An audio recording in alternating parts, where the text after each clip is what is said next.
Hello everybody, आप सभी का स्वागत है आज के इस वीडियो लेसन में। आज के इस वीडियो लेसन में हम लोग देखेंगे क्लास 12 की मैथमेटिक्स सब्जेक्ट से एक चैप्टर जो है मैट्राइसेस।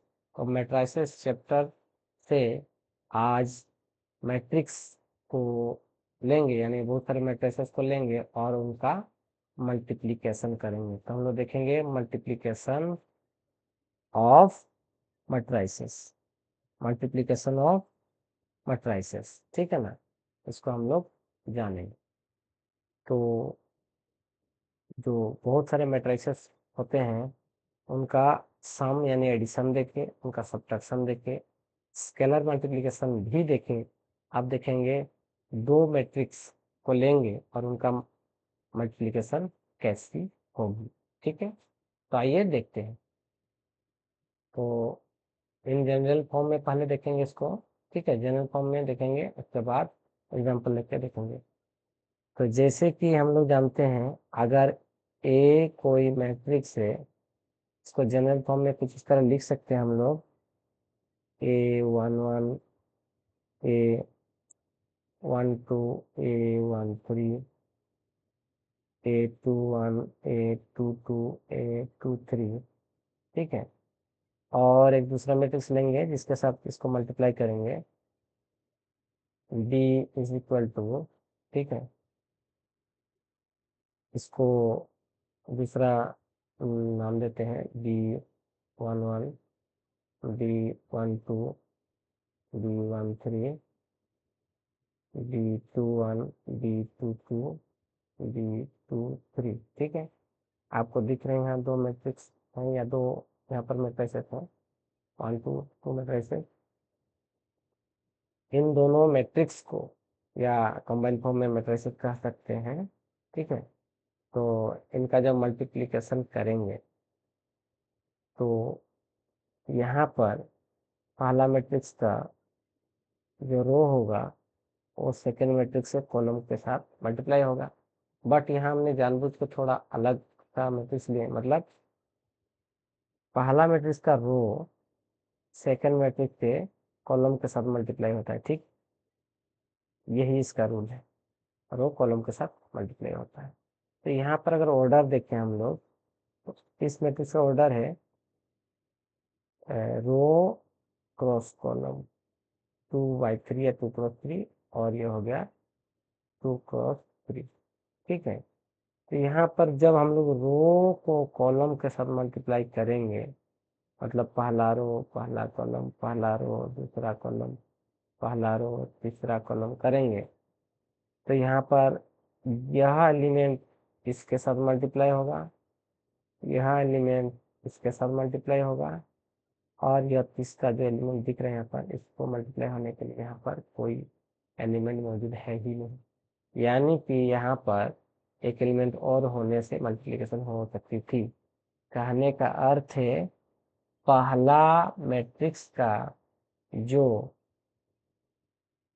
कॉलम की संख्या है 1 2 3, है ना, जो रो है वो मल्टीप्लाई होगा, लेकिन इसकी जो कॉलम की संख्या है, ठीक है, वो दूसरे मैट्रिक्स की 1 2 3 रो के रो के या रो की संख्या के बराबर होनी चाहिए। यानी कि इसकी कॉलम की संख्या 3 है, इसकी संख्या इसके रो के संख्या के इक्वल होना चाहिए था, पर यहाँ पर नहीं हुआ, इसलिए इनका मल्टीप्लिकेशन करना संभव नहीं है।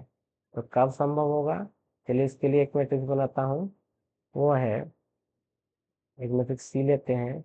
अगर यहाँ पर कुछ इस तरह का मैट्रिक्स होता, C11, C12, इधर हम बढ़ाएं नहीं बढ़ाएं इससे कोई मतलब नहीं है, लेकिन इसकी जो रो की संख्या है ना, P12, sorry P21, P22, P31, P32, है ना।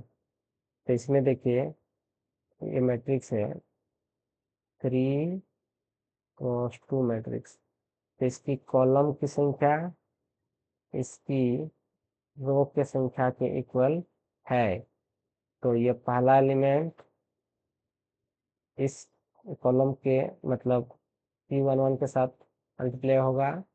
ये जो आप देख पा रहे हैं A12, यह P21 के साथ मल्टीप्लाई होगा एंड A13 C31 के साथ मल्टीप्लाई होगा।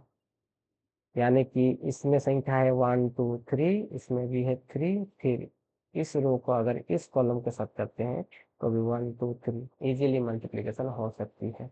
यानी कि फर्स्ट, जिसको पहले लिखेंगे, फर्स्ट मैट्रिक्स, सॉरी मैट्रिक्स की, है ना, फर्स्ट मैट्रिक्स की जो नंबर ऑफ जो LUMNS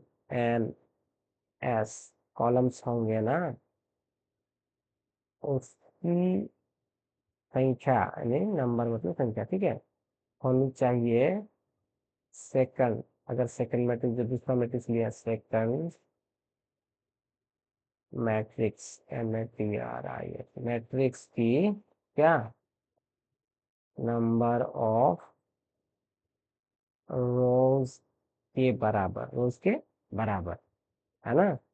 इसकी कॉलम इज इक्वल टू इसकी रो की संख्या होनी चाहिए बराबर, तब जाके मल्टीप्लिकेशन संभव है और होगी, वरना नहीं। ठीक है, ठीक है। हाँ, और अब पूछते हैं, अगर पहला मैट्रिक्स का रो की संख्या का किसी से कोई मतलब नहीं है, इसकी संख्या का, ठीक है, इसकी संख्या का सेकंड मैट्रिक्स का रो या कॉलम इक्वल होना ना होना किसी से कोई मतलब नहीं, बस पहला मैट्रिक्स का जो पहले लिखेंगे मल्टीप्लिकेशन के लिए, जिसका मल्टीप्लिकेशन दूसरे से होगा, तो पहला मैट्रिक्स जिसको पहले लिखेंगे, तो ए को लिखे, चाहे बी को लिखे, सी को, डी को, किसी को भी लिखे, जो फर्स्ट मैट्रिक्स लिखेंगे इनटू, यानी कि मल्टीप्लाई के लिए इंटू लगाएंगे, फिर दूसरा मैट्रिक्स लिखेंगे, तो पहले जो लिखेंगे मैट्रिक्स तो उसका जो नंबर ऑफ कॉलम होगी उसकी संख्या दूसरे मैट्रिक्स के नंबर ऑफ रो के इक्वल होनी चाहिए। और रो, पहला मैट्रिक्स का रो का दूसरे मैट्रिक्स का रो या कॉलम से इक्वल किसी से भी हो ना हो, कोई मतलब नहीं है, कोई फर्क नहीं पड़ता है। ठीक है, चलिए इसको जनरल फॉर्म में ही मल्टीप्लाई करके देखते हैं।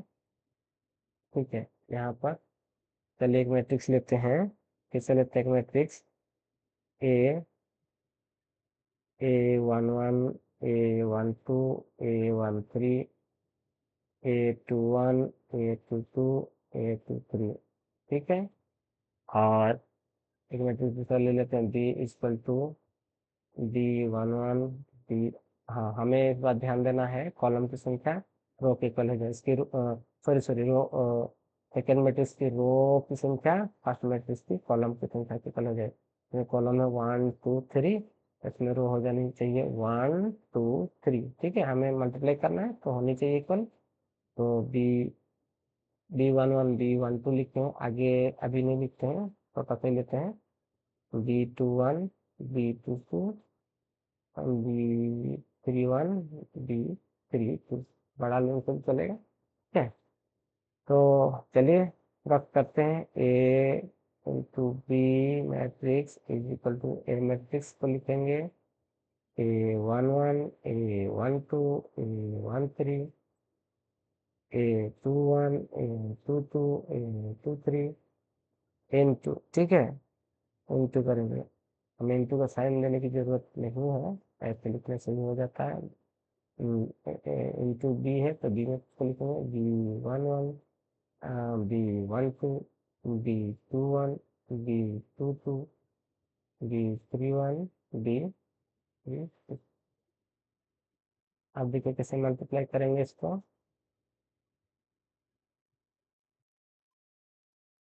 इज इक्वल टू, ठीक है,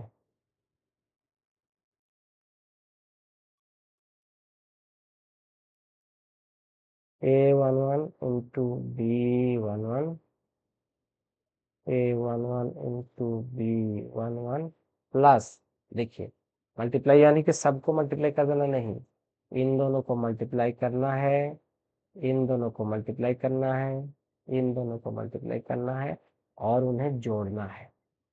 यहाँ पर यही एक को छुपा हुआ काम बाकी था, ठीक है। जिसको मैं यहाँ आप लोग को बता रहा हूँ, आप लोग कहीं से भी इसको लिख सकते हैं, ठीक है। A11 into B11 plus A12 into B21 लिखते हैं, A12 into B21 plus A13 into क्या होगा B31 हो गया। अब इसी रो से इस कॉलम को मल्टीप्लाई करते हैं, जिसको इधर लिखेंगे, ठीक है। A11 into B12 plus A12 into B22 plus A13 into B32 और इधर लिखेंगे। अब पहला रो का खत्म, दूसरा रो को लेंगे, A21 into B11 plus A22 into B21 plus A23 into B31, ठीक है। और सेकंड रो का है, सेकंड कॉलम का सब ले करेंगे, यहाँ पर हो जाएगी A21 इंटू B12 फिर से कितना बन जाए B12 plus A22 into B22 plus A23, मेरा यहाँ स्पेस नहीं है शायद, मुझे लगता है इसलिए मैंने इसे नीचे लिखा, आपके पास जगह होगी तो आप लोग लिख लीजिएगा। A23 इंटू B32, ये हो गया जनरल फॉर्म में इसका मल्टीप्लिकेशन। इनके स्थान पर नंबर्स होंगे तो कुछ नहीं है, बस नंबर लिखना है और इनका सबको सम करना है। इसका सम करना है, इसको पूरा सम करना है, इसको सम करना है, जोड़ना है, इसको जोड़ना है, हमें हमारी रिजल्ट मिल जाएगी। और आप लोग को मुझे लगता है समझ में आया होगा कैसे ये मल्टीप्लिकेशन करना है। हाँ, मैं जब भी आप लोगों को क्लास कराता हूँ थोड़ा सा बहुत गंदे तरीके से थोड़ा लिखता हूँ, ये थोड़ा सा हो जाता है, तो आप लोग थोड़ा सा मैनेज कर लीजिए। आप लोग अभ्यास कीजिए, मैंने जैसे दिखा आप लोग कीजिए, बहुत ही ईजी है। मुझे पता है पहली बार करने से थोड़ा सा खो जा सकते हैं, कोई भी खो जा सकता है, हर कोई नहीं, तो एक दो बार अभ्यास कीजिए, देखिए हो जाएगा। और मिलते हैं अगले वीडियो लेसन में, और अगले वीडियो लेसन में मैं एक मैथ्स को लूंगा और उसको सॉल्व करूंगा मल्टीप्लाई करके, ठीक है। तब तक के लिए आप लोग से विदा लेता हूँ, bye bye and take care.